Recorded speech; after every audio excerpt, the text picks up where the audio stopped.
संयुक्त अरब अमीरात में जो भारत के राजदूत हैं, उन्होंने वहां बसे भारतीयों को संदेश दिया है और संदेश का लब्बो-लबाब यह है कि आप वहां जिम्मेदारी भरे रवैये का परिचय दें, अफवाह ना फैलाएं और साथ ही पैनिक ना फैलाएं, घबराहट ना फैलाएं। Urge all the Indian community members staying here to remain safe and healthy and do not spread panic, do not venture out, stay put where you are, stay safe and healthy and help the government of Saudi Arabia prevent the spread of COVID-19. अब आप सोचेंगे कि आखिर राजदूत ये संदेश क्यों दे रहे हैं?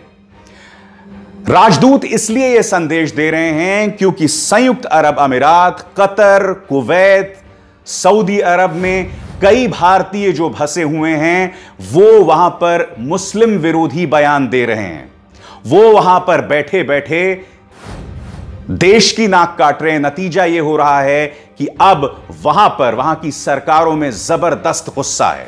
आपकी स्क्रीन पर संयुक्त अरब अमीरात की राजकुमारी का यह संदेश दे रहे हैं वो एक ऐसे भारतीय को जो वहां बैठे बैठे हिंदू मुस्लिम कर रहा था और मुसलमानों के खिलाफ जहर फैलाने का काम कर रहा था। उन्होंने क्या कहा है? The ruling family is friends with Indians but as a royal your rudeness is not welcome. जो वहां पर सत्ताधारी पार्टी है वो सभी भारतीयों की मित्र है, मगर आपकी बदतमीजी को बर्दाश्त नहीं किया जाएगा। All employees are paid to work, no one comes for free. जो लोग यहां काम करते हैं उन्हें पैसा दिया जाता है, कोई फ्री में काम नहीं करता। You make your bread and butter from this land which you scorn and your ridicule will not go unnoticed. यह मुद्दा क्यों सामने उभर कर आया? क्योंकि वहां पर बसा एक शख्स सौरव उपाध्याय वहां की सरकार का मजाक उड़ा रहा था और उनके जरिए मुसलमानों को टारगेट कर रहा था। बात यहां नहीं रुकी। अब आपके सामने कुवैत में मिनिस्ट्री ऑफ औकाफ और इस्लामिक अफेयर्स के एक मिनिस्टर अब्दुल्ला अल शुरेखा, इन्होंने क्या कहा आपकी स्क्रीन पर? The persistence of these brutal assaults on Muslims in India may result in boycott of Indian products and goods by Muslim nations. मुसलमानों पर जो लगातार हमला हो रहा है या जिस तरह की बयानबाजी हो रही है, उसके जरिए जो भारतीय गुड्स हैं उन पर पाबंदी लग जाएगी। यही नहीं, इन्होंने कहा है कि मुसलमानों पर जिस तरह से हमले हो रहे हैं उसके चलते जो भारतीय गुड्स हैं उन पर पाबंदी लग जाएगी। ये कुवैत के एक मंत्री कह रहे हैं। अब मैं चाहूंगा एक बार फिर आप पढ़ें प्रधानमंत्री नरेंद्र मोदी ने क्या संदेश दिया था। प्रधानमंत्री इस संदेश में कह रहे हैं कि कोरोना संकट में हम सब एक साथ हैं और यह संकट जब हमला करता है तो आपकी धर्म, आपकी जाति, आपके रंग पर निगाह नहीं डालता। प्रधानमंत्री ये क्यों संदेश दे रहे हैं? और कुछ देर पहले मैंने आपको बताया था संयुक्त अरब अमीरात में भारतीय राजदूत यह संदेश क्यों दे रहे हैं? क्योंकि बीजेपी और इस तरह के भक्त हमारी नाक काटने का काम कर रहे हैं। अब मैं आपको एक और बयान दिखाता हूं दोस्तों। यह है तेजस्वी सूर्या, बैंगलोर साउथ से बीजेपी के सांसद। यह उनका पुराना बयान है जो उन्होंने एक और शख्स तारिक फतेह के बयान का हवाला देते हुए, यह शायद उन्होंने बहुत पहले बयान दिया था जब वो सांसद भी नहीं थे। इन्होंने क्या कहा था मैं आपको पढ़ के सुनाना चाहता हूं। 95% अरब औरतें जो होती हैं उन्हें पिछले 100 सालों में ऑर्गेज्म नहीं हुआ है। वह हर औरत जो बच्चे पैदा करती है वो बच्चे प्यार का परिणाम नहीं होते हैं, वो सिर्फ सेक्स का परिणाम होते हैं। इन्होंने हवाला दिया है तारिक फतेह का। नतीजा क्या हुआ? वहां पर जबरदस्त नाराजगी हो गई है। सब कह रहे हैं कि प्रधानमंत्री नरेंद्र मोदी आप तेजस्वी सूर्या पर कार्रवाई करें। मैं स्पष्ट कर दूं कि तेजस्वी सूर्या का यह बयान पुराना बयान है, मगर मैं कुछ और पूछना चाहता हूं। मैं ये पूछना चाहता हूं कि ऐसे लोगों को बीजेपी में जगह क्यों मिलती है? यह बयान पुराना होगा, मुद्दा वो नहीं है। मुद्दा यहां पर यह है कि ऐसे लोगों को जगह क्यों मिलती है? प्रज्ञा ठाकुर आपकी सांसद हैं जो कि आतंकी आरोपी हैं। ऐसे लोगों को जगह क्यों मिलती है जो बाद में जाके अंतर्राष्ट्रीय तौर पर देश की नाक कटवाते हैं? क्या इस सवाल का जवाब किसी के पास है? तेजस्वी सूर्या के इस पुराने बयान को लेकर इस वक्त मध्य पूर्व के कई देशों में नाराजगी है। कई लोग कह रहे हैं कि हम इसे बर्दाश्त नहीं करेंगे और अगर इसे कभी विदेश मंत्रालय में शुमार किया गया बतौर मंत्री तो हम इसका प्रवेश वर्जित कर देंगे अपने अपने देशों में। बाद में तेजस्वी सूर्या को यू टर्न लेना पड़ा और उन्हें अपने इस ट्वीट को हटाना पड़ा, डिलीट करना पड़ा। यही नहीं, कुछ देर पहले मैंने आपके सामने कुछ ट्वीट्स पेश किए थे जिसमें संयुक्त अरब अमीरात या कतर में या कुवैत में बसे कुछ भारतीय जहरीले बयान दे रहे थे।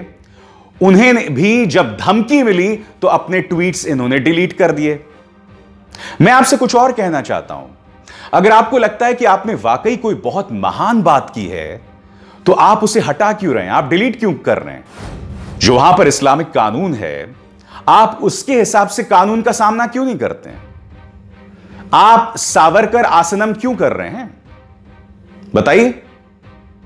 मैं फिर आपके सामने रखना चाहूंगा प्रधानमंत्री का वो बयान जिसमें प्रधानमंत्री कह रहे हैं कि कोरोना संकट में हम सब एक साथ हैं, क्योंकि यह संकट ना किसी का धर्म देखता है, ना किसी की जाति, ना किसी का रंग।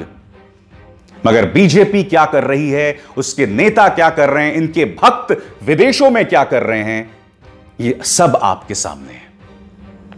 अब एक और शर्मनाक मिसाल, क्या आप जानते हैं कि मेरठ के अंदर इस अस्पताल ने, जो आपके स्क्रीन पर है, फरमान जारी कर दिया था कि मुसलमानों का इलाज नहीं होगा।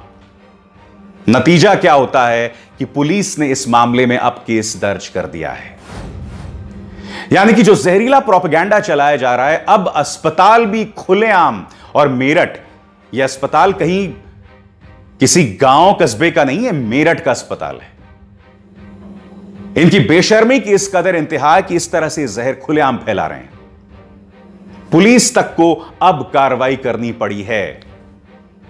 आज मैं आपसे सवाल यही तो पूछ रहा हूं कि हम कहां रुकेंगे, कहां थमेंगे, यह जहर हम कितना फैलाएंगे? अगर इस तरह से हम जहर में लबरेज रहेंगे, सराबोर रहेंगे, तो हम इस संकट का सामना कैसे करेंगे? यह बात प्रधानमंत्री नरेंद्र मोदी समझते हैं, यह बात उत्तर प्रदेश के मुख्यमंत्री योगी आदित्यनाथ भी समझते हैं, जो कि अतीत में कई विवादास्पद बयान दे चुके हैं। वो ऐसा क्यों कह रहे हैं? उनका पुलिस आखिर मीडिया को क्यों एक्सपोज कर रही है?